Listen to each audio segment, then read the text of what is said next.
Good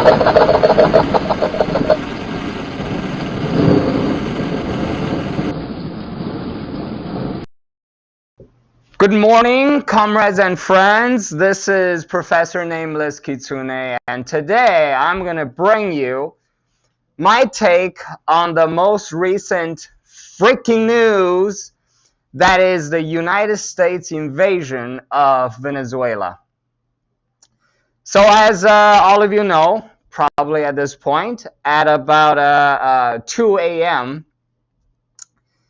yesterday, the United States military invaded the capital of Venezuela and abducted the president of Venezuela, Nicolas Maduro, and his wife.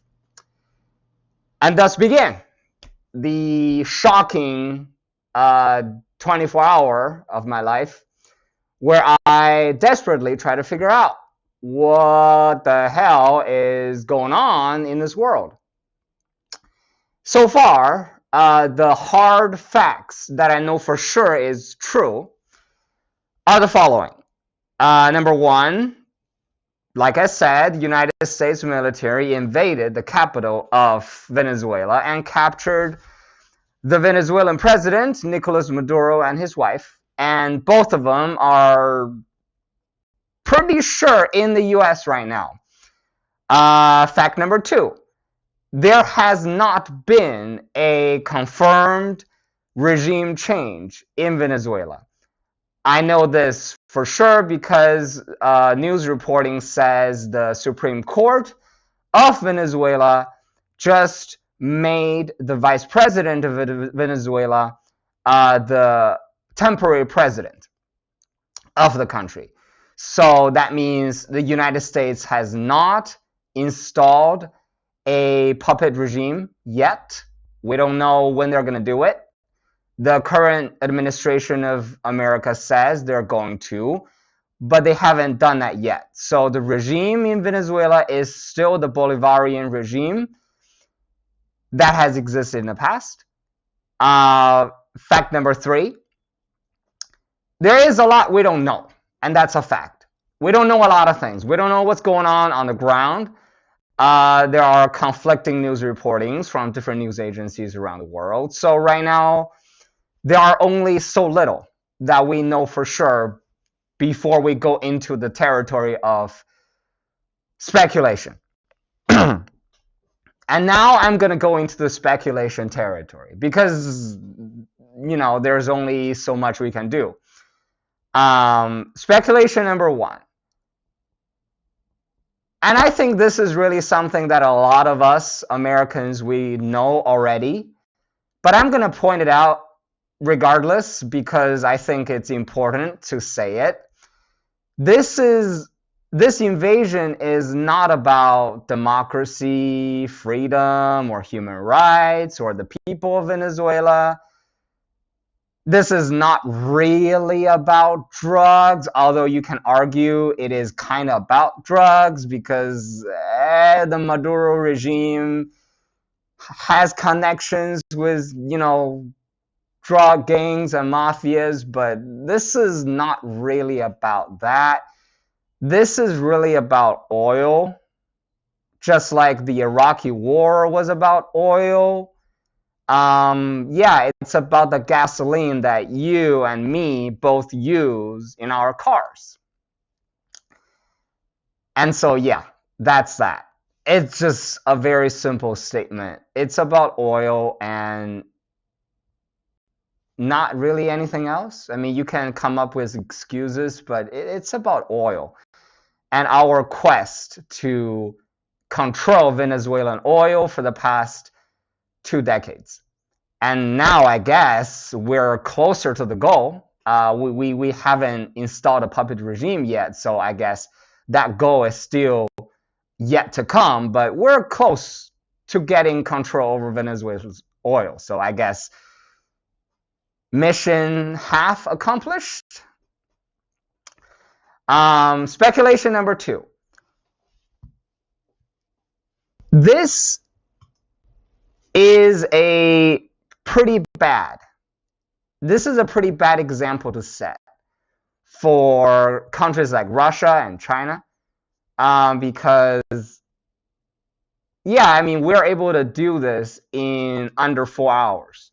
You know, we went into Caracas and we got Maduro out under 4 hours.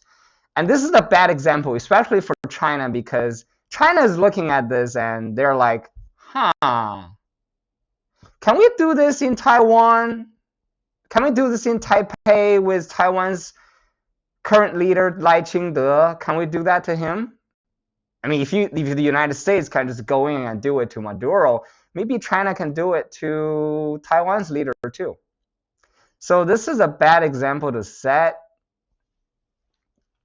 Regardless of my personal opinion on Taiwan, for Americans, this is a bad example to set for other countries, because now other countries are like, well, maybe we can do it too.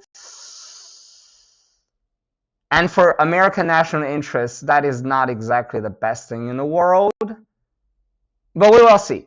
We will see if other countries do a copycat. That's for the future. Speculation number 3. For a while now, we have been focused on the idea of America first, isolationism, improving America from within. And I agree with those ideas. But this invasion kind of breaks that trend, doesn't it? It breaks the promise of the current administration, because we thought we wouldn't engage in foreign wars anymore. We wouldn't spend our money on foreign intervention anymore, yet now we have a clear example of foreign intervention. So what does that do to the promise of America first? That is something that the Republican Party and the American people have to think about before next year's midterm election, because they have a choice to make. Have the current administration broken its promise? You to decide. As the voters, you are to decide what is going to happen with that promise. Because to me, that promise has been broken with this invasion, but it's up to you and how much faith you're willing to put into the current administration, because it seems that they have been doing things, a lot of things, that breaks their previous promises. Not just this one, but a lot of other promises that I'm not really willing to go into right now because it's such a mess. But this invasion is just really a shocker. I'm still processing it emotionally, because it feels like an Iraq moment for our generation. I feel like when Iraq happened, we were all just kids. It wasn't really our moment, but this is our Iraq moment. And the consequence of this is hopefully not going to be as bad as Iraq, because Iraq, we're still feeling the consequences of Iraq today, and hopefully this won't be as that bad. Although, I don't know, things doesn't always turn as well as we thought it would. So this has been Professor Nameless Kitsune's freaking news section about the U.S. invasion of Venezuela. And if any of I said made sense to you, or if you like anything I've said, please like, comment, and subscribe. It's annoying to say that all the time, but I just hope that my videos can reach more people than it does right now, and hopefully it can help some of you out with understanding the world that we live in. Have a good morning, have a good noon wherever you are, and see you next time.